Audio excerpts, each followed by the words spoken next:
우리 예수님 생애를 여러분이 다 아는 이야기죠. 여러분이 전혀 듣지도 보지도 못한 이야기를 제가 소개한 것이 아니고 이미 여러분이 잘 알고 있는 말씀인데 제가 한번 정리를 해서 소개해 드렸는데, 예수님의 생애 가운데 꼭 믿어야 될 것은 바로 동정이와 탄생, 그죠? 예수님 동정이와 탄생, 그 다음에 예수님의 십자가의 죽음, 또 그리고 그 다음에 3일 만에 부활하심, 그리고 다시 예수님 재림하심. 이걸 복음의 핵심 내용들입니다.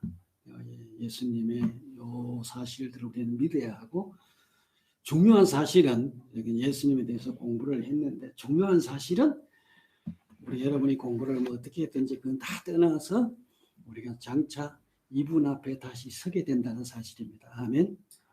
그리고 우리 눈으로 이분을 다시 뵙게 될 것이고, 우리가 이분을 경배하게 될 것이고, 바로 이분이 바로 우리 안에 거하십니다. 아멘.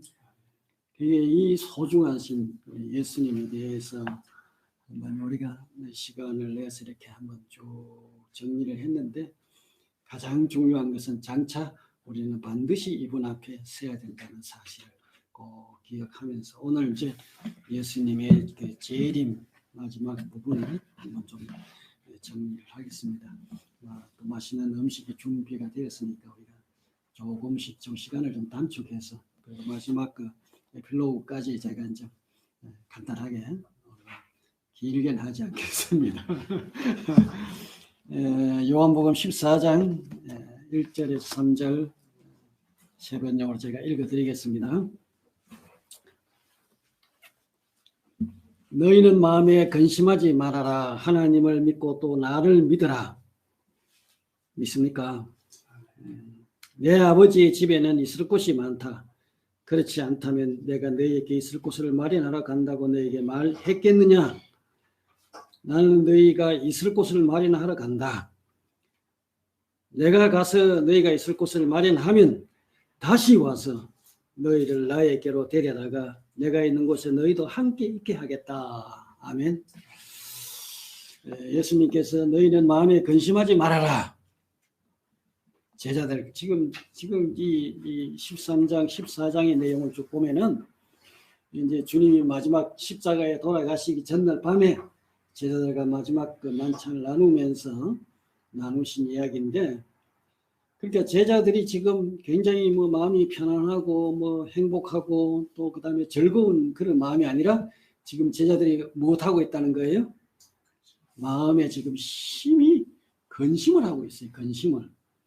주님의 마음에 근심하지 마라. 우리 13장에 그 앞에 보면은 주님과 제자들 사이에 긴장이 흐르고, 또 그 다음에 아주 그 심각한 말씀을 나누는 그런 모습을 제가 이 책에다가 정리를 해놨는데 한번 쭉 보시면 됩니다. 아마 예수님께서 두 가지 말씀하셨죠.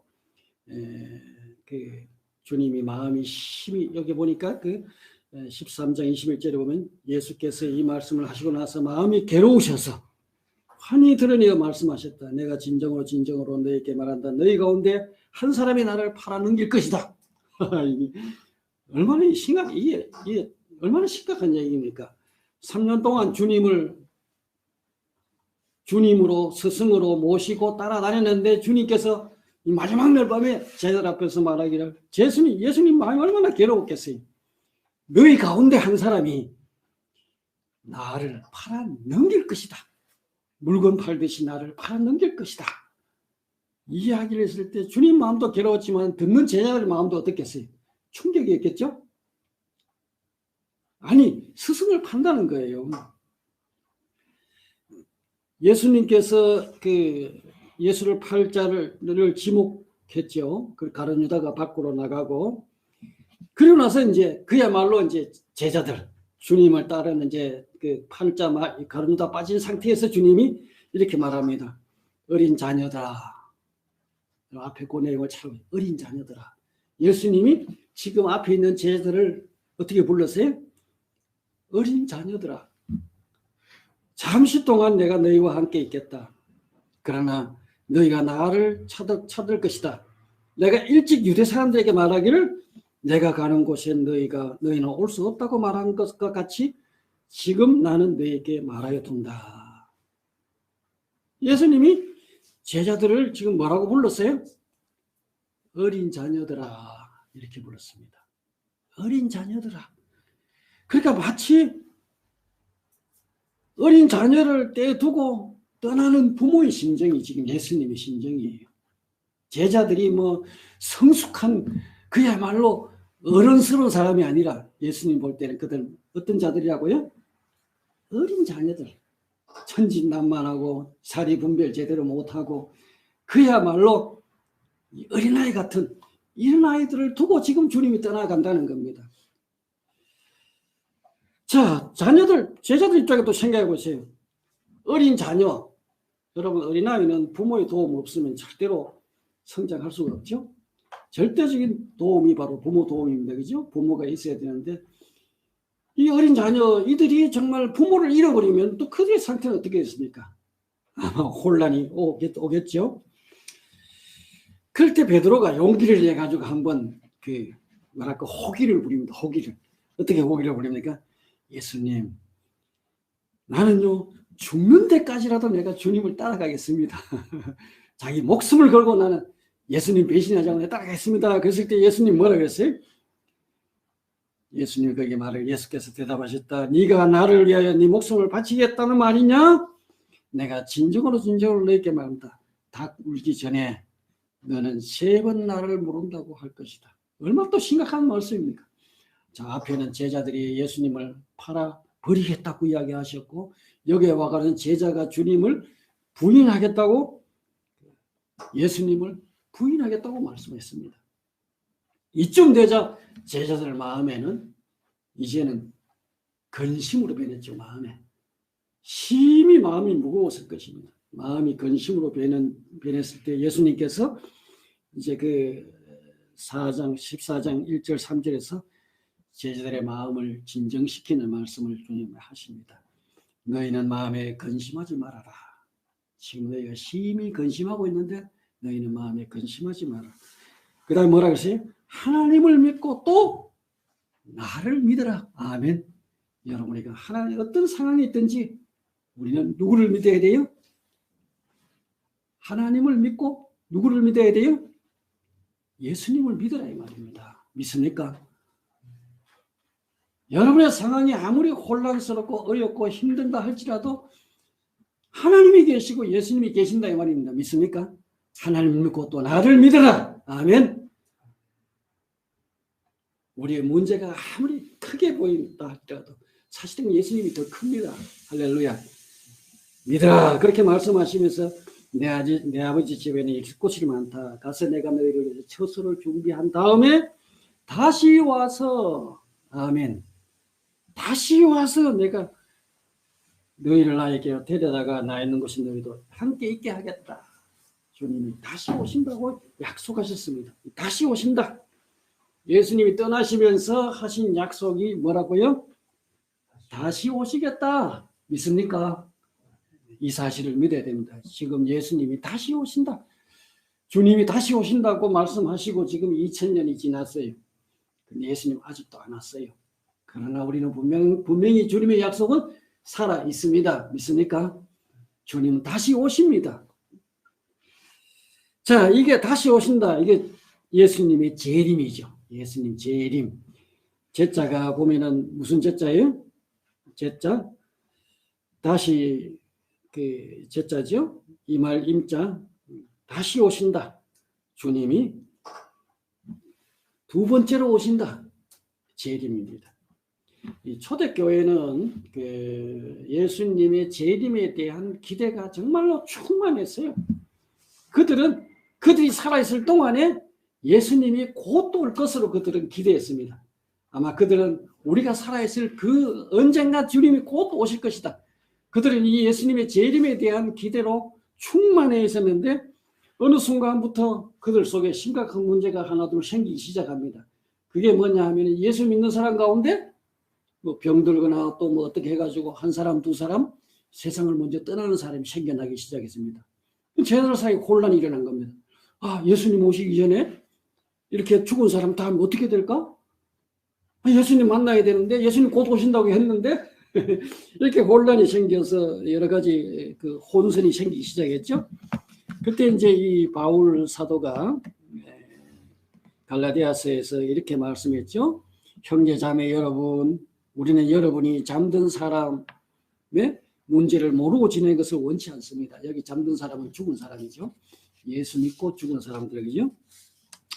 자, 이 죽은 사람에 대해서 여러분 모르고 지내기를 원치 않는다. 여러분은 소망을 가지지 못한 사람같이 슬퍼하지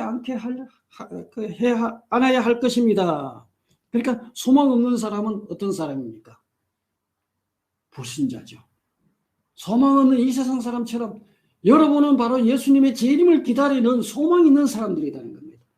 주님을 만날 소망을 가진 사람들이라는 겁니다.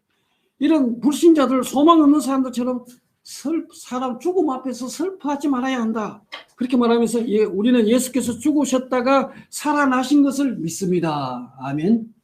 우리는 뭘 믿는다고요?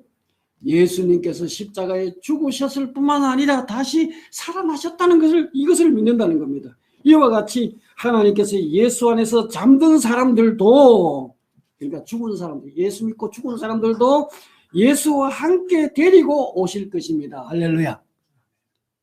우리 부모님 돌아가셨습니까? 예수님이 장차 그를 데리고 오신다고 말씀하셨습니다.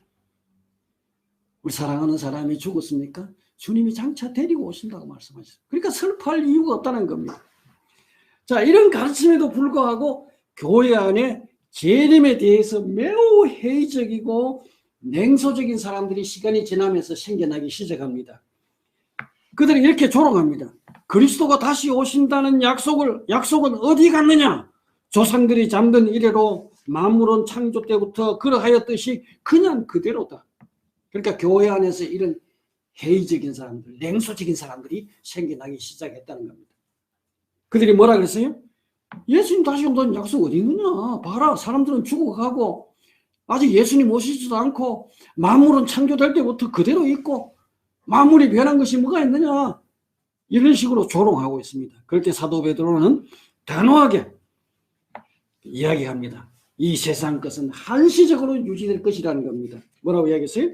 그러나 지금에는 하늘과 땅도 불사르기 위하여 그 동일한 말씀으로 보존되고 있으며 경건하지 못한 자들이 심판을 받아 멸망당할 날까지 유지됩니다. 그러니까 이 세상이라는 것은 한시적인 겁니다. 하늘과 땅이 불사르기 위해서 지금 보존되어 있다. 마지막 때 하나님 불로 세상을 심판하신다는 겁니다. 그리고 이제 말하기를 주님의 날은 도적같이 올 것이다. 베드로전서 3장 10절에 말씀했죠. 주님의 날은 도적같이 올 것이다. 여러분, 도적이 언제 온지 아무도 모르듯이 주님은 이 세상 사람들이 편안하다 안전하다 할 그 시간에 오신다는 겁니다. 이 소망을 놓지 말아라는 겁니다. 아멘. 이 소망을 굳게 잡으라는 겁니다. 예수님의 재림에 대한 소망이 우리 한국에도 어느 순간에 사라져버렸어요. 우리는 이 재림의 소망을 굳게 잡아야 됩니다. 믿습니까? 예수님 다시 오십니다. 예수님 죽었다가 살아나셨습니다. 이 사실을 우리는 굳게 믿어야 돼요. 그런데 이렇게 초대교회가 재림을 간절히 기다리고 소망하던 사람들이 어느 순간 이렇게 냉소적으로 변해갔다는 건데, 왜 이렇게 변해갔느냐? 여러 가지 이유를 들 수 있겠지만 제가 나름대로 성경을 한번 찾아보고 연구를 해봤어요. 제가 거기에 한 3가지를 제시했죠. 첫째는 사태의 급격한 변화. 이 세태의 급격한 변화. 디모데후서 3장 1절 5절에 보면 바울이 이렇게 이야기합니다. 그대는 이것을 알아두십시오. 말세에 어려운 때가 올 것입니다. 지금 우리 참 어려운 때입니다. 그죠? 말세가 되면 더 어려울 때가 옵니다. 왜 어려우냐? 거기 보면 기억, 니은, 디귿을 제가 3군에 구분해놨어요. 사람들은 자기를 사랑하며 돈을 사랑하며 뽐내며 교만하며 하나님을 모독하며 부모에게 순종하지 않으며 감사할 줄 모르며 불경스러우며, 그 다음에요, 무정하며 원한을 풀지 아니하며 비방하며 절제가 없으며 난폭하며 하나님보다 쾌락을 더 사랑하며 겉으로는 경건하게 보이나 경건하며 능력을 부인할 것이다. 그대는 이런 사람들을 멀리하십시오. 신앙이 점점점 세월이 지나면서 사람들의 세태가 이렇게 변한다는 겁니다. 자, 이 급격한 변화 때문이라는 겁니다. 자, 이거 어떻게 변했냐? 한번 제가 제 식으로 한번 풀어보겠습니다. 기억과 앞에 거하고 맞춰보세요. 사람들은 자기중심적으로 변하고 물질적인 풍요를 경험하면서 돈이 그들의 삶의 최고의 가치로 변한다는 겁니다. 마지막 때가 되면은 사람들은 점점점 자기중심으로 변해요. 그리고 물질이 풍요해지면서 사람들은 돈의 최고의 가치를 둡니다. 그래서 돈을 가진 사람들은 어떻게 돼요? 사람이 돈이 들어가면은 교만해져요. 그리고 하나님을 부인하게 돼요. 그리고 감사할 줄 몰라요. 이런 불경스러운 존재로 변해간다는 겁니다. 이게 쇠퇴의 변화의 가장 핵심적인 얘기입니다. 물질 만능주의로 변해가면서 사람들은 자기중심으로 변하고 감사할 줄 모르고 사람들은 교만해지고 하나님 부정해버리는 이런 사람들 된다는 거죠. 그 다음에 이번 보면 사람들은 시간이 지나면서 하나님을 닮아가는 것이 아니라 어떻게 해간다고요? 점점 동물화되어 갑니다. 동물화. 그 동물화되어가는 내용을 바울은 이렇게 표현했어요. 무정하고 무절제하고 감정적으로 변해서 난폭해지고 쾌락을 하나님보다 더 사랑하게 된다는 것입니다. 이 세태를 보세요. 하나님 부정해버리면요. 사람들은 동물화되어가는 동물화. 우리 사람 속에는 요소가 두 가지 요소가 결합되어 있어요. 하늘의 요소와 땅의 요소가 결합되어 있죠. 흙으로 만드시고 하나님이 생기를 코에 불어넣어 사람이 되었어요. 하늘과 땅이 만난 것이 사람입니다. 그런데 하나님을 잃어버리면요. 하늘의 것을 잊어버리면 사람은 동물화되어가요. 동물화. 그래서 사람들은 무정하고 무절제하고 절제할 줄 모르고 감정적으로 난폭해지고 쾌락을 하나님보다 더 사랑. 이 세대가 쾌락을 하나님보다 더 사랑하는 세대잖아요. 여생에 생겨보는 사람들이 애인이 없는 사람이 없어요. 결혼한 사람이 안 한 사람이 전부 끼고 다니면서 온갖 쾌락 사랑하기를 하나님보다 더 사랑해요. 그렇다 보니까 사람이 어떻게 됩니까? 겉과 속이 다른 위선적인 신앙인으로 전락하게 됩니다. 재림에 대한 관심이 점점점 식어갑니다. 여러분 신앙이요 껍데기만 납니다 이 말입니다. 껍데기만. 여기 겉으로는 경건하게 보이나 교회 나오는 사람도 똑같아요. 경건하게 보이나 겉으로는 경건하게 보이나 경건함의 능력을 부인한다. 이 말을 말하자면 사람들이 신앙의 알갱이는 없고 껍데기만 남는 이게 바로 마지막 때 일어날 사도 바울이 이야기한 말세에 일어날 쇠퇴의 변화의 모습들입니다. 여러분 이 내용을 잘 묵상해 보면 정말 이 시대가 정말 이런 시대구나 하는 걸 여러분 느낄 수 있죠. 이 실제로 콘스탄티 황제가 313년에 기독교로 개종하죠. 그때까지는 대체적으로 이런 재림의 진리가 그저 소망 이런 굳건하게 지켜왔는데 그 후로는 사라져 버립니다. 참 놀라운 사실은 이 교회가 환난받고 핍박받고 고통받을 때는 하나님을 사모하고 소망을 가지고 살았는데 이게 사라지니까 교회가 이런 식으로 기독교가 타락하는 요인들이 된다는 것을 우리가 알 수 있습니다. 자, 두 번째로 이 세속화를 부추긴 사람들입니다. 여러분 이 역사적으로 교회를 세속화시킨 대표적인 사상이 두 가지입니다. 진화 사상과 유물론적 사상이에요. 이 두 가지가 이 교회를 타락시키고 있습니다. 여러분 유물론적 사상은 철저하게 하나님을 배제하는 거죠. 오늘날 뭐 내가 우리 한국 정치 이야기는 안 하겠습니다. 소위 말하자면 이런 좌편향사람적인 사람들이 추구하는 게 뭡니까? 이게 바로 유물론적인 사상에 근거를 하고 있어요. 여러분 이 기독교와 결합될 수가 없어요. 하나님을 부정해버립니다. 김일성이가 추구하는 게 뭡니까? 하나님을 다 배제해버렸어요. 이게 유물론의 가장 중심 핵심입니다. 그리고 진화론은 그 진화론의 핵심이 뭐냐? 점점점 좋아진다는 겁니다. 동물이 변해서 사람이 되는 것처럼 이 사회도 점점점 갈수록 과학의 발달로 점점 발전해서 소위 이 그 무신론적 낙관론을 유포시킵니다. 여러분 미래학자가 쓴 그 미래의 충격이라는 책 내용 여러분 그 잘 아시죠? 누굽니까? 그 엘빈 토플러가 쓴 그 내용입니다. 거기에 한 내용을 제가 한번 읽어드릴게요. 굉장히 그 시사한 얘기 많습니다.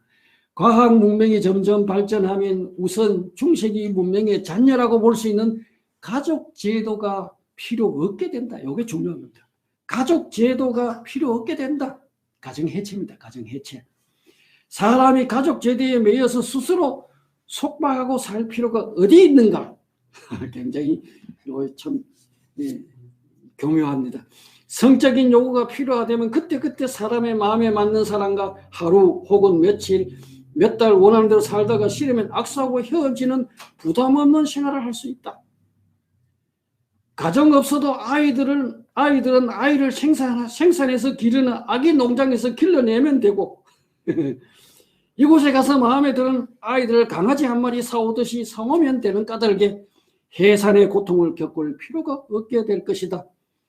그래도 여자의 생리적인 본능, 모성의 생리적인 본능의 필요 때문에 기어이 아이를 임신하기 원한다면 정자은행에 가서 낳고 싶은 아이가 태어날 수 있는 정자를 선택해서 수정하여 임신할 수도 있을 것이다. 컴퓨터로 찍어내면 자기가 원하는 아이의 샘플이 나올 것이다. 남자아이, 여자아이, 키는 얼마 클 것인가, 피부 색깔은 어떤 것일까, 노랑머리인가, 파랑머리인가, 아니면 뭐 빨강머리, 뭐 초록눈, 검정머리, 갈색눈 등등 이런 식으로 취사 선택해서 내가 골라서 아이를 낳는다는 겁니다. 이런 세상이 온다는 겁니다. 이게 토플러가 이야기하는 그 미래에 대한 예견입니다. 그 실제로 오늘 보면 거의 현대인들이 이런 사상들에 젖어 있어요.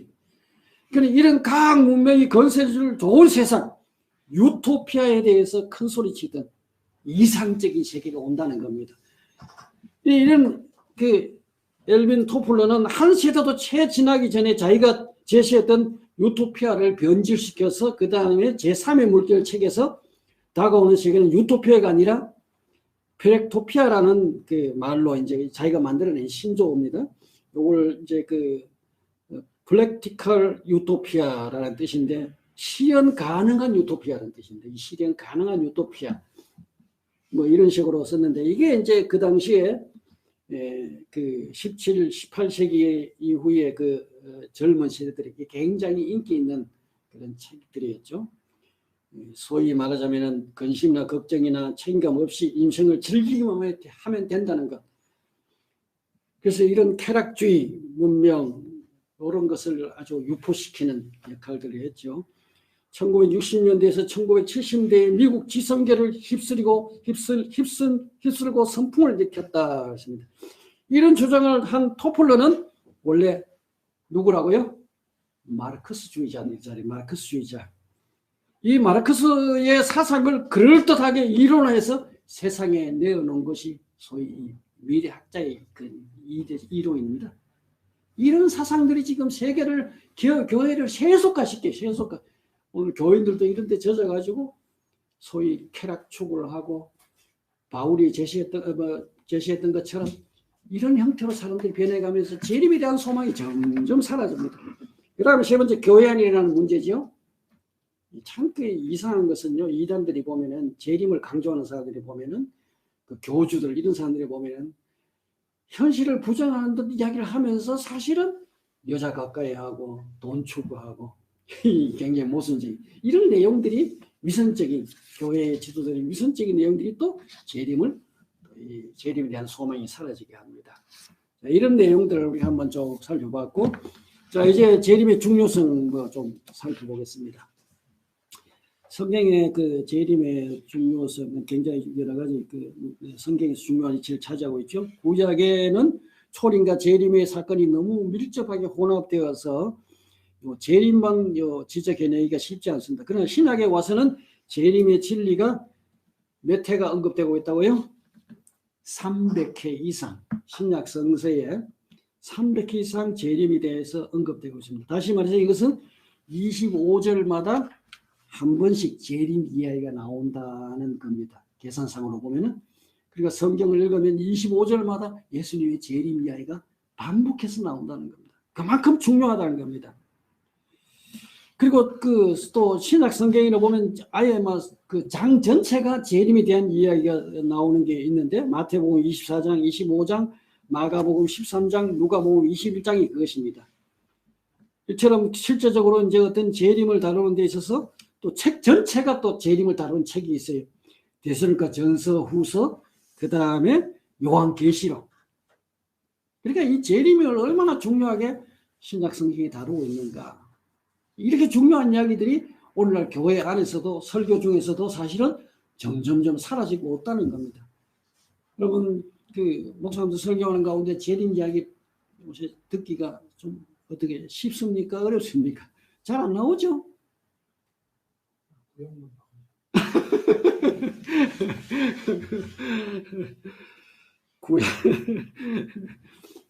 자, 그 다음에 이 재림은 성경을 이해하는 중요한 열쇠가 됩니다.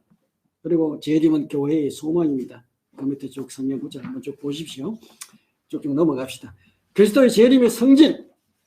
신약 성경에 보면 예수의 재림을 증거하는 것은 예수님의 증거와 그 사도행전에 나타나는 흰옷 입은 사람들의 증거와 그 다음에 사도들의 증거 세 가지로 나눌 수 있습니다. 예수님의 재림을 증거해 준 사람들이 누구라고요? 예수님 자신이 내가 다시 온다. 예수님 재림을 이야기했고 그 다음에 흰옷 입은 천사 예수님이 승천하실 때 지난번 봤죠? 그 다음에 사도들 예수님의 제자들이 예수님의 재림을 증거했어요.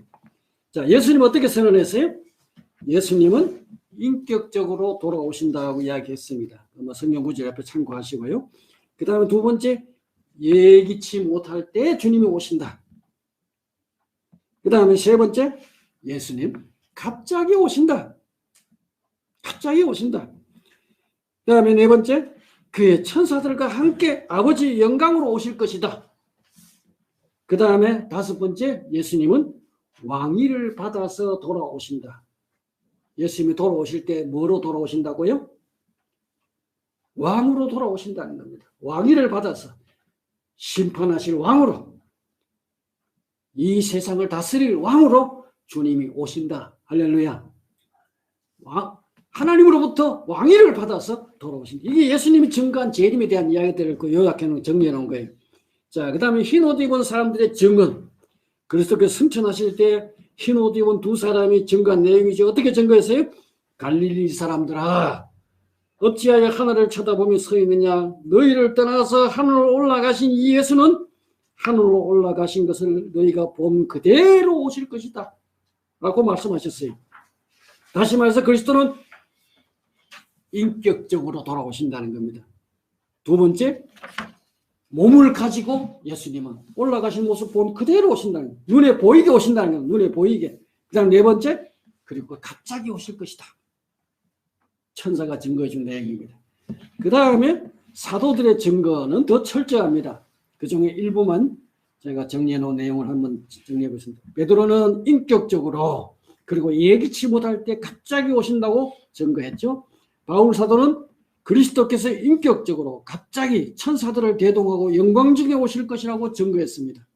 야고보는 그리스도는 인격적으로 오실 것이라고 증거했고 요한도 그리스도가 인격적으로 갑자기 공중 앞에 오신다고 말씀하셨고 유다는 에녹을 예를 들어서 그리스도의 공중 앞에 오신다고 했고 히브리서 저자는 그리스도께서 인격적으로 지체하지 않고 오신다고 했습니다.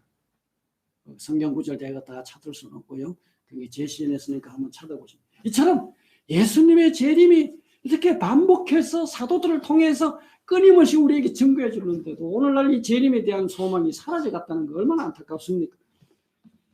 이 재림에 대한 잘못된 성경적으로 잘못 해석하는 무리들도 있었어요. 역사적으로. 그들 보면 몇 가지 예를 들면 예수님의 재림은 다른 게 아니고 성령 강림을 의미한다. 이렇게 하는 그 소위 사람들도 있었고 둘째는 영혼의 회심을 주장하는 거다. 이렇게 주장하는 사람도 있었고 셋째로 예루살렘 파멸을 의미한다. 이게 다 잘못된 겁니다. 성경은 우리는 어떻게 믿어야 돼요? 문자 그대로 성경이 기록한 대로 믿으면 됩니다. 아멘. 더 추가할 것도 없어요. 그대로 믿으면 돼요. 자, 그리스도의 재림의 양상 요거만 한번 살펴보도록 하겠습니다. 자, 예수님의 재림을 깊이 좀 들여다보면 굉장히 사실 또 복잡합니다. 믿는 자의 부활, 혼인잔치, 적그리스도와 및 그의 군대 세력의 투쟁, 사탄의 강금, 지상왕국의 건설, 백보자 앞에서의 하나님 마지막 심판 등등등 요한계시록 같은 데 보면은 이 예수님의 재림과 얽힌 여러 가지 복잡한 많은 문제들이 있어요. 그런데 이 문제들을 푸는 열쇠는 예수님의 재림의 두 양상을 알게 됩니다. 첫째는 그리스도는 어디로 와요? 공중으로 오신다. 저 하늘 공중으로 예수님 먼저 오시고 그리고 그 다음에 지상으로 오신다. 지상재림, 공중재림, 지상재림 한번 따라해 볼까요? 공중재림, 네, 지상재림. 예수님은 2단계로 와요. 2단계로 재림하시는데 먼저 주님이 공중으로 오시고 그 다음에 두 번째 지상으로 오십니다. 자, 여기 그리스도의 공중재림에 대해서 가장 명백하게 진술하는 내용이 데살로니가전서 4장 16절 17절입니다. 같이 한번 읽어보겠습니다. 시작. 주께서 호령과 천사장의 소리와 하나님의 나팔 소리와 함께 친히 하늘로부터 내려오실 것이니 그리스도 안에서 죽은 사람들이 먼저 일어나고 그 다음에 살아남아있는 우리가 그들과 함께 구름 속으로 끌려 올라가서 공중에서 주님을 영접할 것입니다.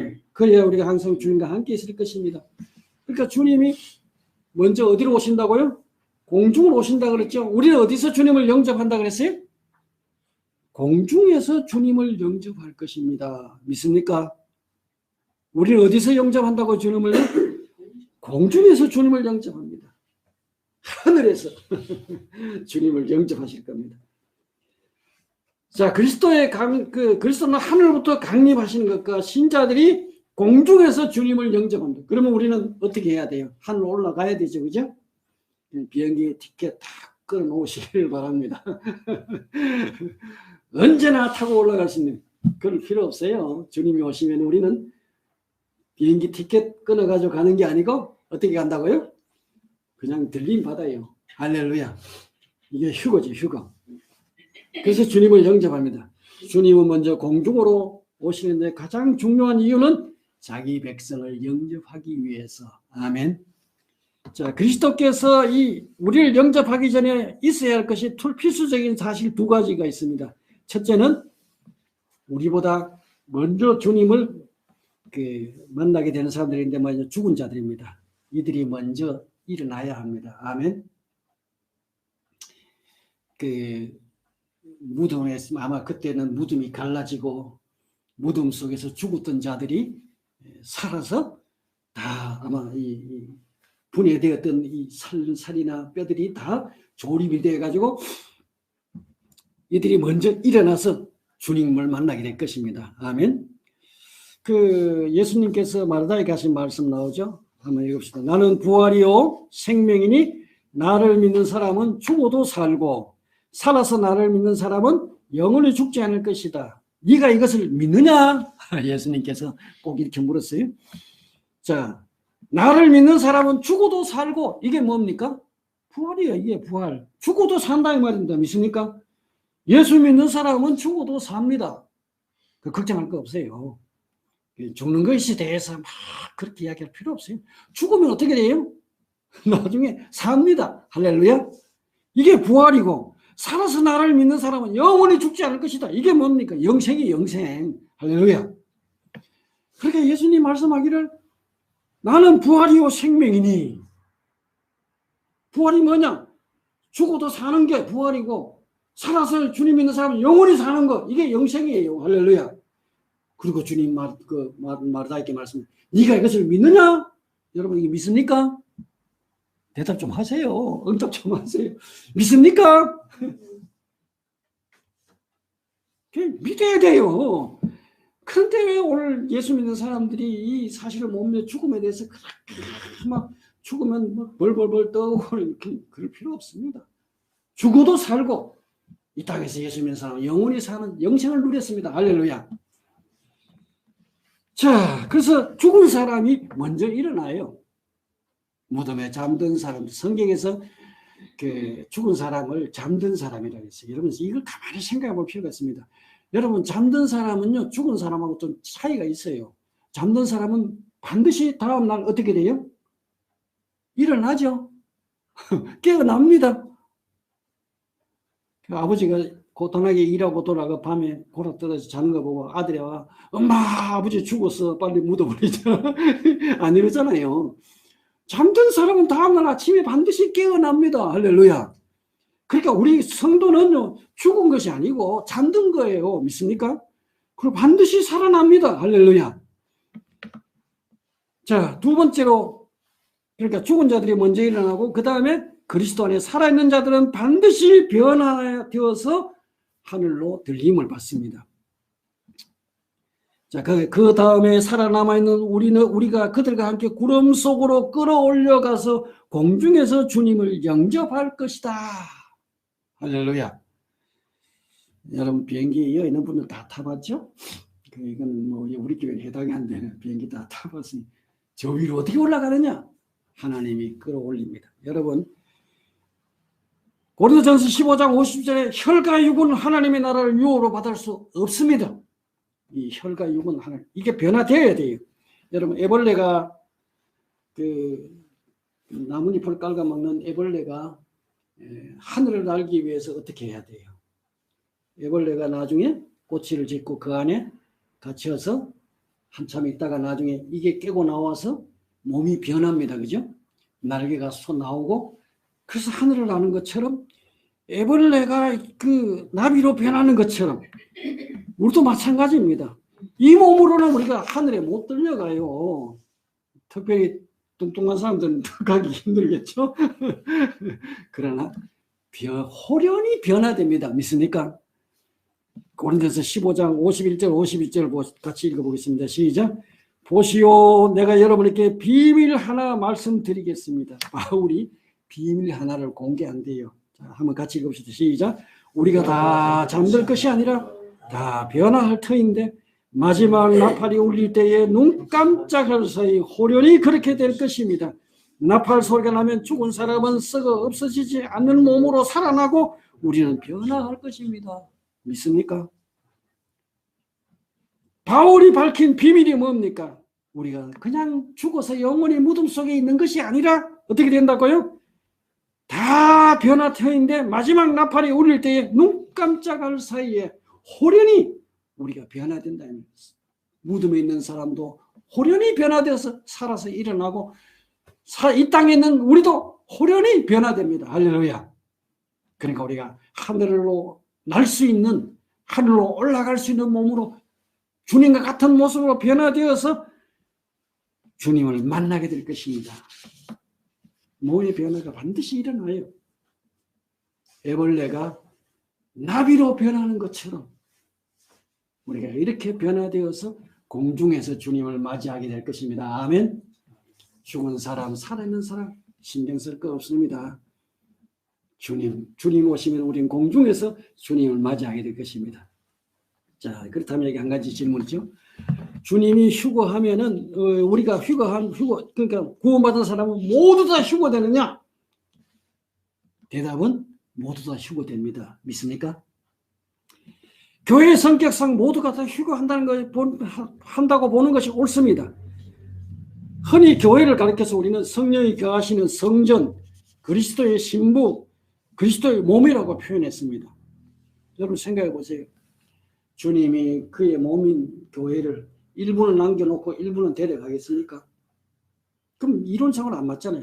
신부를 데려가는데 반쪽은 딱 남겨놓고 반쪽은 데려가면 그게 말이 됩니까? 안 되죠. 성전인데 일부는 성전을 데려가고 일부는 남겨두는 그 말이 안 되죠. 우리 논리적으로 우리는 그리스도의 교회는 주님이 재림하실 때 모두가 다 휴거됩니다. 믿습니까? 그럼에도 불구하고 주님은 이렇게 말씀하셨어요. 그러나 그날과 그 시각은 아무도 모른다. 하늘의 천사들도 모르고 아들도 모르고 오직 아버지만 아신다. 노아 때와 같이 인자가 올 때에도 그러할 것이다. 홍수 전에 노아가 방주에 들어간 날까지 사람들이 먹고 마시고 장가가고 시집가며 지냈다. 홍수가 나서 그들은 모두 휩쓸려 가기까지 그들은 아무것도 알지 못하였다. 인자가 올 때도 그러할 것이다. 예수님 오실 때도 그러하다는 겁니다. 그때 두 사람이 밭에 있을 터인데 하나는 데려가고 하나는 불에 둘 것이다. 두 의자가 맷돌을 갈고 있을 터인데 하나는 데려가고 하나는 버려둘 것이다. 그러므로 깨어 있으라. 너희는 너희 주께서 어느 날 오실지 알지 못하기 때문이다. 이것을 명심하여라. 주님이 이것을 명심하여라. 집주인이 도적이 밤에 몇 시에 올지 알고 있다면 그는 깨어 있어서 도적이 집을 뚫고 들어온 것을 내버려 두지 않을 것이다. 그러므로 너희도 준비하고 있어라. 너희가 생각하지도 않은 시각에 인자가 올 것이기 때문이다. 아멘.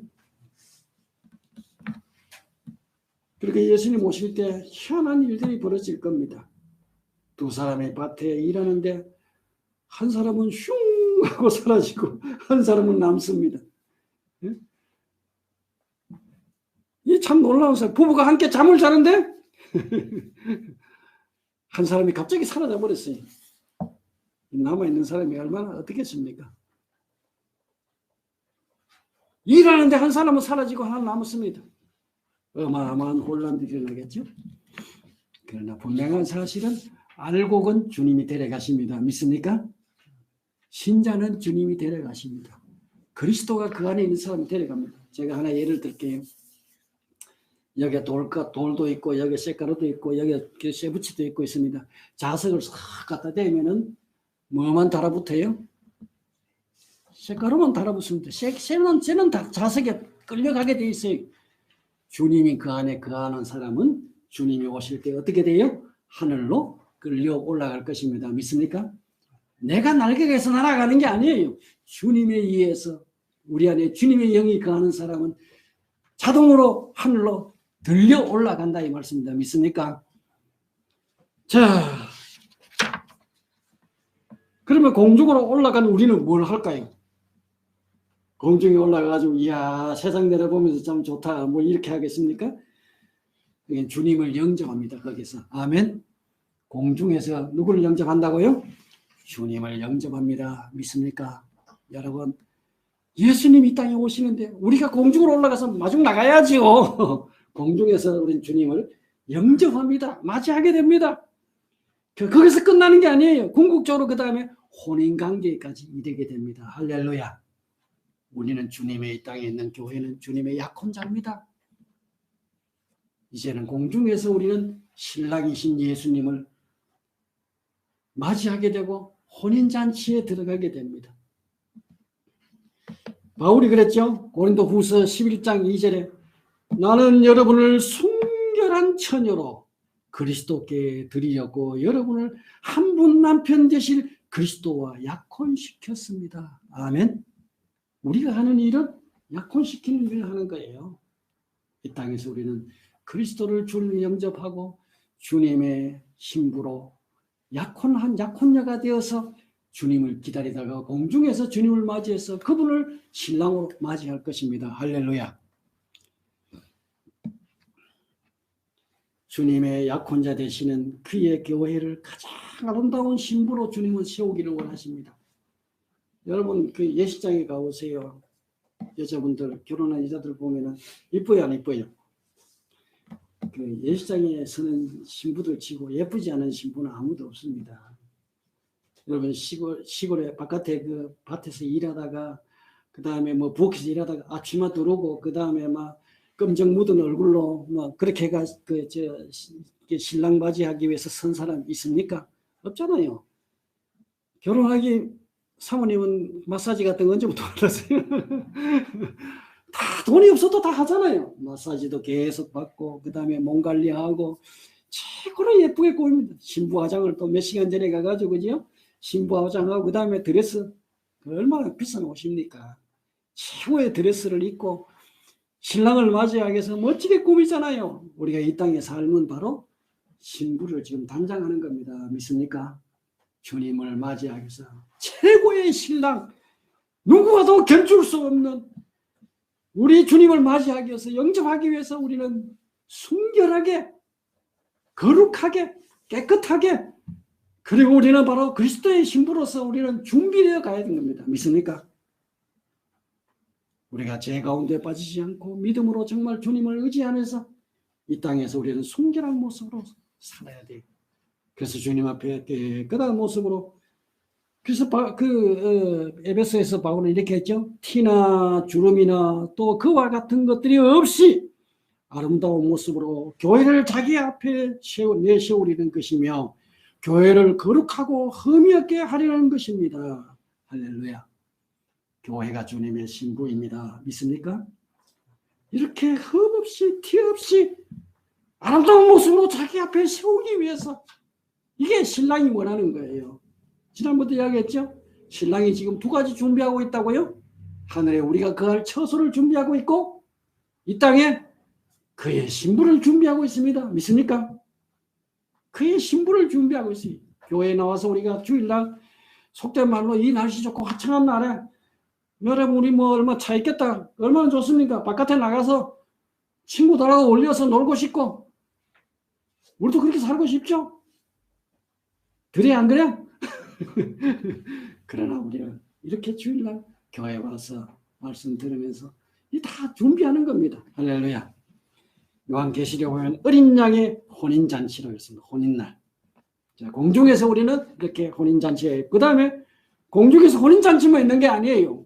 혼인잔치만 끝나는 것이 아니고 여기서는 심판과 상을 받습니다. 여러분 주님 앞에서 심판받아야 돼요. 잘 기억하세요. 심판받아야 돼요. 무슨 심판요? 너 옛날에 죄 지었지. 너 나쁜 짓 했지. 너 요런 죄 짓지. 이게 아니에요. 여러분 걱정하지 마세요. 주님은 죄에 대한 심판하지 않습니다.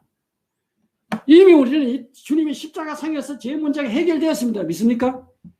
회개하고 돌아서는 순간에 이미 죄 문제는 해결되었어요. 그리고 우리가 이 땅에서 성도들이 죄를 지으면 어떻게 해요? 주님이 그냥 두지 않아요. 어떻게 해요? 징계하십니다. 매로 때립니다. 우리가 잘못 살면 주님이 우리를 고난 속에서 우리를 가만히 두지 않아요. 하나님이 징벌하십니다. 장차 우리가 이 세상 사람들처럼 우리 그렇게 망하지 않게 하기 위해서. 할렐루야. 여러분 내 자식이 잘못하면 부모가 가만히 두는 부모가 있어요?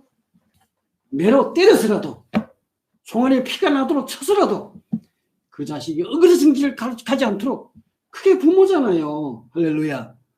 우리가 이 땅에 살 동안에 그리스도인들이 잘못 살면은 순종하지 않고 죄 짓고 살고 악한 길로 가고 어그러진 길로 가고 그러면 주님이 가만두지 않아요. 징계하십니다. 징벌하십니다. 믿습니까? 매로 쳐요. 때로는 하나님이 육신을 쳐서 육신에 그 질병을 주시기도 하고 계속 말 안 되면 어떻게 해요? 주님이 목숨 앗아가기도 합니다. 이 성경에 나와 있는 이야기들이에요. 여러분 우리가 정말로 두려워 떨며 주님을 섬겨야 됩니다. 믿습니까? 이 땅의 죄 문제를 주님은 이 땅에서 우리를 다 철저하게 해결하셨어요. 해결할 때 주님 용서하시고 잘못하면 주님이 징계하시고 징벌하시고 그래서 우리는 주님 앞에 갔을 때 심판하는데 그 심판은 죄에 대한 심판이 아니고 무슨 심판요? 네가 이 땅에서 나를 위해서 어떻게 살았느냐? 상벌에 대한 심판입니다. 믿습니까? 주님이 우리를 심판대 앞에 세웁니다. 이건 신자의 심판, 신자가 받는 심판이에요. 여기 예수님 여러 가지 비유를 들었죠. 달란트 비유, 그 다음에 자본금, 그 다음에 기회에 대한 것 등등 여기 심판받게 된 성경 구절도 참고하십시오. 한 구절만 읽겠습니다. 고린도후서 5장 10절. 우리는 모두 그리스도의 심판대 앞에 나타나야 합니다. 예외가 없죠? 목사든 집사든 일반 신자이든 상관없이 예수 믿는 사람들은 어떻게 한다고요? 우리는 모두 그리스도의 심판대 앞에 나타나요. 이거는 불신자를 말한 게 아니에요. 우리 교회입니다. 교회. 우리가 모두 그리스도의 심판대 앞에 나타나야 됩니다. 어디에 나타난다고요? 그리스도의 심판대 앞에 나타나야 된다. 이건 제 심판이 아니에요. 그리하여 각 사람은 선한 일이든지 악한 일이든지 몸으로 행한 모든 일에 따라 마땅한 보응을 받아야 할 것입니다. 상을 받을 사람, 책망받을 사람이 있을 거예요. 몸으로 행한 모든 일에 따라 그러니까 우리가 몸으로 주님을 섬겨야 됩니다. 믿습니까? 우리 몸을 주님 앞에 산 제물로 드려야 됩니다. 할렐루야. 뺑실뺑실 몸을 들이지 않고 나 예수 믿어요. 뭐 나 주님 섬기고 있어요. 그래서 안 돼요. 우리 몸을 들여서 주님을 섬기는 봉사하는 일에 그 다음에 다른 사람을 섬기는 일에 우리 자신을 드려야 돼요. 믿습니까? 그리고 고린도전서 3장 10절 15절 부끄러운 구원에 대한 말씀 나오죠. 전에 우리 살펴봤습니다. 그죠? 공력을 주님이 불로 심판하십니다. 부끄러운 구원 되지 않도록 하시고 틈어덩거려 나면 그게 부끄러운 구원이에요. 주님 공정에서 우리가 영접해서 맞을 때 우리는 영광스러운 혼인잔치에 서기 위해서 부끄럽지 않은 신부가 되어야 하고 믿습니까? 그리고 그 앞에 상 받는 여러분 되시기를 주의 이름으로 축원합니다. 마지막으로 그리고 이제 우리는 주님과 함께 어디로 와요? 지상으로 내려옵니다. 할렐루야. 이게 그 시대의 지상 재림이에요. 스가랴에서 나오는 말씀 한번 읽어봅시다. 같이 읽겠습니다. 시작. 그날이 오면 주님께서 예루살렘 맞은편 동쪽 올리브산 위에 발을 딛고 서실 것입니다. 그러면 올리브산은 한가운데 갈라져서 동서로 뻗은 깊고 넓은 골짜기가 생길 것입니다. 산의 반쪽은 북쪽으로 다른 반쪽은 남쪽으로 옮겨질 것입니다. 그 산 꼭대기는 아셀까지 미칠 것입니다. 너희는 유다 왕 우시아 때에 지진 만나 도망간 것 같이 주님의 산골짜기로 도망갈 것입니다. 주 나의 하나님이 오십니다. 모든 천선을 거느리고 너희께 오신다. 할렐루야. 이야, 이거 보세요. 얼마나 놀랐습니까? 그날이 오면 주님의 지상 재림입니다. 그날이 오면 주님께서 예루살렘 맞은편 동쪽 올리브산에 발을 딛고 서실 것입니다. 믿습니까? 예수님께서 어디서 승천하셨어요? 바로 예루살렘 동쪽 올리브산입니다. 감남산, 감남, 올리브 같은 거죠. 주님께서 바로 승천하셨던 곳이 올리브산이에요. 올리브산, 예루살렘 동쪽. 진극에 보면 그 긴정교회가 있고 그게 바위 위에 발자국 하나가 있습니다. 예수님 딛고 올라가실 때 그 꽉 지켜가지고 발자국이 생겼대요. 그렇게 예수님이 그 흰옷 입은 천사가 이야기했잖아요. 너희가 본 그대로 오시리라. 어디로 오세요? 올리브산으로 오십니다. 믿습니까? 이거 그대로 이야기하고 있잖아요. 구약에서. 주님, 나의 하나님이 오신다. 모든 천군을 거느리고 너에게 오신다. 믿습니까? 믿으세요. 제발 믿으세요. 주님은 이렇게 오십니다. 지상으로 재림하십니다. 자, 좀 쭉 그 신약에서도 이야기했죠. 우리 그 다음에 계시록 1장 7절까지 읽으시죠. 시작. 보아라, 그가 구름을 타고 오신다. 눈 있는 사람은 다 그를 볼 것이요, 그를 찌른 사람들도 볼 것이다. 땅 위의 모든 족속이 그분 때문에 가슴을 칠 것이다. 꼭 그렇게 될 것이다. 아멘. 여러분, 좀 제발 이런 걸 문자 그대로 우리 믿으세요. 보아라, 구름 타고 오신다. 이 사람들이 이런 이야기를 구름 타고 오신다 그러면 무슨 동화가 뭐 이렇게 할 건 아닙니다. 주님은 구름에 가려서 올라갔어요. 그리고 구름 타고 오십니다. 눈 있는 사람은 다 그를 볼 것입니다. 예수님을 찌른 사람들도, 십자가에 못 박은 사람들도 보게 될 것입니다. 땅의 모든 족속이 그분 때문에 가슴을 칠 것입니다. 가슴을 치는 사람들이 누굴까요? 한번 생각해 봅시다. 가슴을 칠 사람들이 누굴까요? 옆에 사람들이 예수 믿으라 권하는데도 안 믿은 사람들이 어떻게 억울해 가슴을 칠 겁니다. 그죠? 교회 나와서 집사도 하고 모든 거 다 했는데 지옥에 떨어진 사람들 얼마나 억울하겠어요? 목사님 설교할 때는 졸고 안 들은 사람 얼마나 억울하겠어요? 여러분, 억울할 사람 많습니다. 명색이 목사가 돼가지고 많은 설교했는데 주님 오실 때 그 땅에 있는 사람들도 있을 겁니다. 있을까요? 없을까요? 있겠죠? 억울한 사람들은 많을 거예요. 가슴을 치면서 통곡합니다. 통곡. 예? 주님 뭐라고 했어요? 꼭 그렇게 될 것이다. 할렐루야. 꼭 그렇게 될 것이다. 얘들도 안 믿고 나자빠져 있는 사람들이 있어요. 제발 믿으세요. 꼭 그렇게 될 것입니다. 아멘! 아멘이 어디다 쓰는 겁니까? 그냥 아멘이 아니에요. 그렇게 된다는 이야기입니다. 그리고 주님은 보좌에 앉아서 세상을 심판하실 것입니다. 지상에 오시는 것은 주님이 세상을 심판하기 위해서 오십니다. 믿습니까? 세상을 심판하기 위해서.